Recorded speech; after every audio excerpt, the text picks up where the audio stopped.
Main players in today's industry are Apple and Samsung, competing to dominate the mobile industry from the $1,000 plus size iPhones to the Samsung Galaxy range, or even the likes of Xiaomi, though most popular that I come across are the iPhones and Samsung Galaxies. I'm Craig, this is Really Random Reviews, hope everyone's keeping well and having a good day. And in today's video we're going to be taking a look at this Samsung Galaxy A51. This is a mid-range smartphone that was released back in December 2019, and I have chosen this for my personal device for the time being, as I prefer Samsung over Apple. The one I have here is in a Prism Crush Blue, but other colours are also available. This model is the 128GB version, but again, there are 64GB and 256GB versions available. Unfortunately, this is the only box sharp knife I have handy, so we will have to change that soon, maybe try to use a new one in every video. So let's open this up.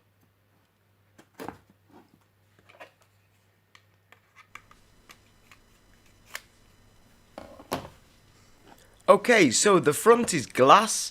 It's the Gorilla Glass 3, so it should be pretty tough and hardy. The screen size is 6.5 inches, and it also has Super AMOLED display.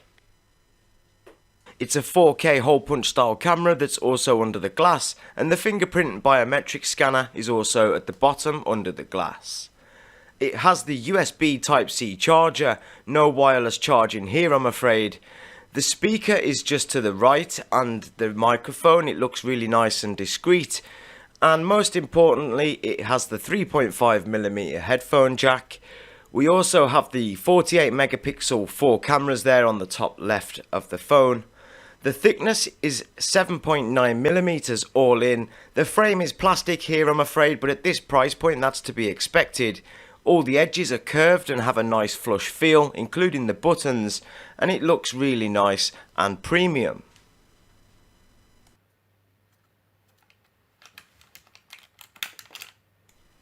It also comes with the generic white USB Type-C cable, and it also has some wired Samsung generic headphones with the 3.5mm jack, and it has a fast charge UK plug for your charging. I must also mention that you do get a little SIM pin that's just to the right of me in that Samsung box there, but I actually forgot to get footage of this, but it's just a little metal pin that you use to insert the SIM card.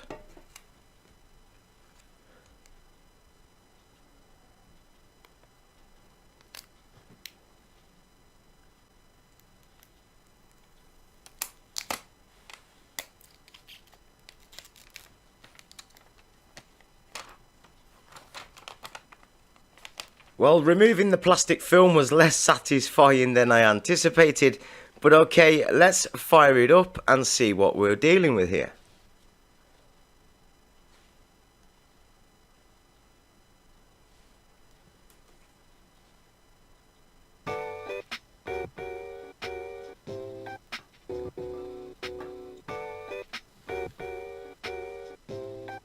So the setup is just your typical Android setup like you would get with any other Android smart device. Connect to your internet and set everything up as you wish. Once you've got your fingerprint installed, it's very responsive. I've even put a screen protector on this now, and it still recognises it almost first time every time. If there's a bit of grease on your fingers or on the screen, sometimes it can be a little funny and it might ask for a passcode, but 9 times out of 10 it works just fine with your finger or your thumb. All the applications work really well and very responsive. Just by simply swiping up, down, left and right on your screen will give you the several options that you normally have. You can even customize the color of your tabs here by going onto the customizable palette, choosing the color that you want. Simply select any color, save it, and then when you go back to your home screen you'll see that your tiles are saved to the color that you want. All your apps and stuff are really easy to install. You just obviously go to the Google Play Store and install them from there. Onto the cameras now then. As I mentioned, there's a hole punch camera at the front which is capable of shooting in 4K at 30 frames per second, And then the rear, there are the 4 impressive mid-range cameras with the 48 megapixels, with each lens focusing on one aspect of the shot. So for example, one is a close-up lens and the other is a zoom lens. It captures in 4K, which is nice, but only at 30 frames per second, but it does look smooth and recording is easy. The camera functions very well. You can just simply pull it up as you normally would on an Android device to take quick shots, or you can go into the actual options and start to play around with the settings and select various things. As you can see in these shots that I've taken here, some of them are focusing on the actual close-up aspect of the shot and the background is blurred out slightly, and then some of the other pictures are more complete where you can see everything without any blur. The video captures pretty well. This piece of footage here is without any kind of stabilization.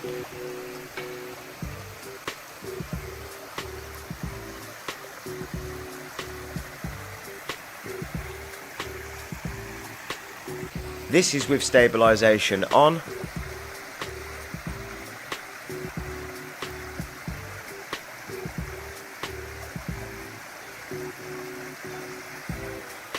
There's also a few slow-mo modes which you could have some real good fun with, or doing some cool things. You can get some really creative shots with the slow-mo effect.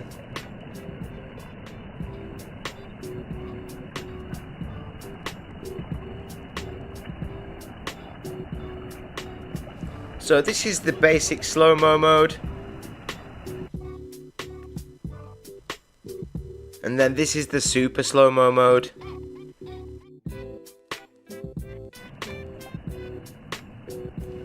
So the actual specs of the camera then, the main camera is a 48 megapixel half-inch sensor, 8 microns with a f2 aperture, PDFA autofocus.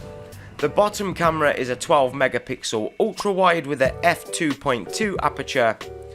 The top is more depth focused, and the other camera is a 5 megapixel with no autofocus, but it is a macro.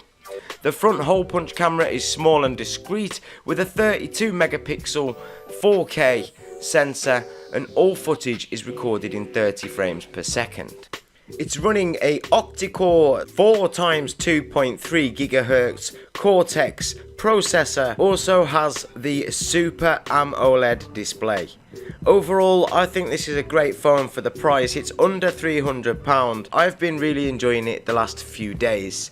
If you think I've missed anything, drop it down in the comments. That's my look at the Samsung Galaxy A51. Thanks for watching, and until next time, take care of yourselves and each other, and I'll see you in my next video.